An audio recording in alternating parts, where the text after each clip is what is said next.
Bonjour, cette petite vidéo vous parlera du zéro absolu. Une conquête, une découverte, quelque chose qui a changé au fait notre façon de voir et de penser la température. Au fait, le zéro absolu, c'est un concept qui a été développé à partir, on va voir au fait l'histoire de ce concept.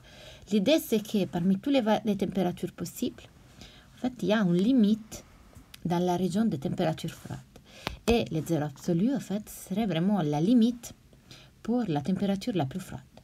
Mais comment ils ont pu prévoir, déjà imaginer, ensuite prévoir les zéros absolus, si à l'époque où on l'a prévu, les températures mesurées sur Terre étaient au maximum moins 100 degrés Celsius. En fait, l'idée à la base, c'est d'utiliser les gaz parfaits. Mais cette idée est née où? En fait, en 1702, c'est un physicien français, Guillaume Amonton, qui propose en fait l'idée du zéro absolu comme l'idée en fait d'une température à laquelle quelque chose de spécial se passe pour les gaz. En fait, c'est l'époque où les scientifiques étudient beaucoup les gaz. Ils étudient et ils développent ce qu'on appelle la théorie des gaz parfaits, une théorie qui relie la pression, le volume, le nombre de moles et la température des gaz. Quand on étudie les gaz, en fait, si on considère des gaz A, B, C, quels que soient les gaz considérés, si on considère quelque chose, en fait, comment les volumes varient par rapport à la température, en fait, on trouve que les volumes diminuent de plus en plus et la pression pareil.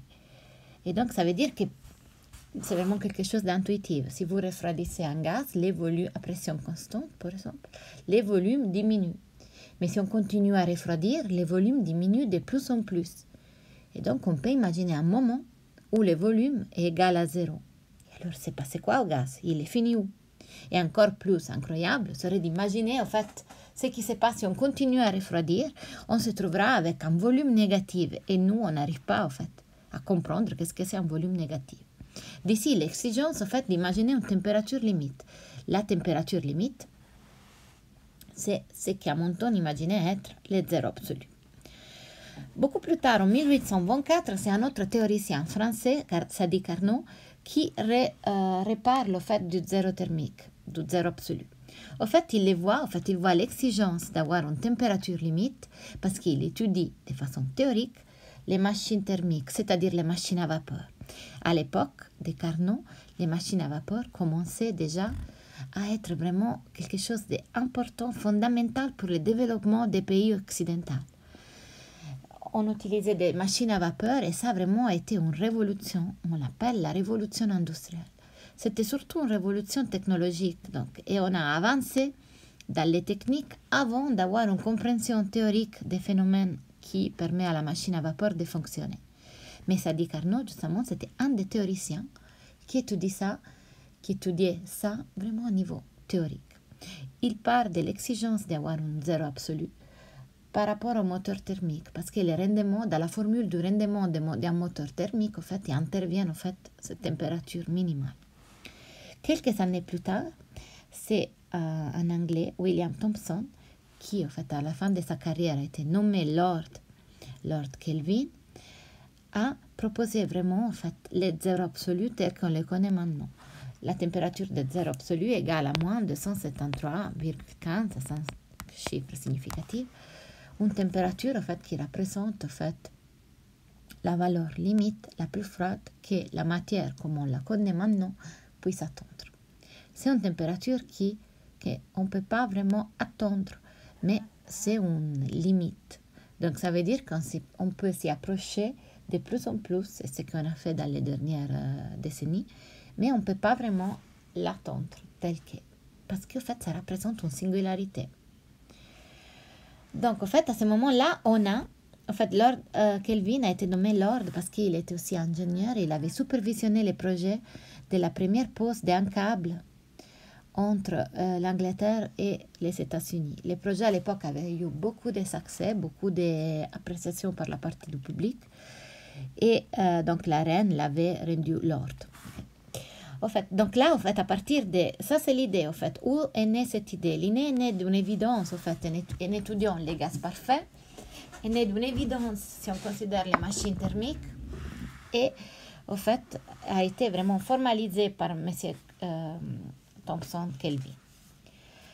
Est-ce que c'est important en fait cette idée du zéro absolu? En fait, depuis sa découverte, beaucoup de physiciens en fait, ont étudié les zéros absolus. Mais surtout, il y en a un qui a dédié beaucoup de temps et beaucoup d'énergie à ces sujets. En fait, c'est M. Hahn, Kamerlingh Onn, aux Pays-Bas. En 1911, il avait organisé un labo énorme où, en fait, il avait de l'hélium à moins de 269 degrés Celsius, c'est-à-dire à 4 Kelvin. Et en fait, il avait des cryostats, donc des grands thermos où il gardait la matière à cette température très froide. Parce qu'il voulait vraiment étudier le comportement de la matière à des températures si extrêmes. Il avait beaucoup de questions. Sa première question, c'est est-ce que la matière reste pareille même au zéro absolu? Il a fait plusieurs expériences et il a trouvé qu'effectivement les solides restent solides. Et que donc, en fait, ça, c'était assez basique, ça reste. Après, les grands thèmes de l'époque, des débuts 900, c'était la radioactivité. Et donc, il s'est posé la question, est-ce que les phénomènes de radioactivité sont encore présentes, sont encore présentes, même à des températures si froides? Et pour répondre à la question, c'est Marie Curie qui a découvert la radioactivité quelques années avant, qui se déplace à Leiden à visiter les labos et en fait ils mènent des expériences ensemble et ils répondent que oui, la radioactivité n'est pas affectée par la température, au moins pour ceux qui ont pu voir à ce moment-là. Troisième question, est-ce que l'électricité, la résistance d'un métal est toujours la même à des températures comme ça?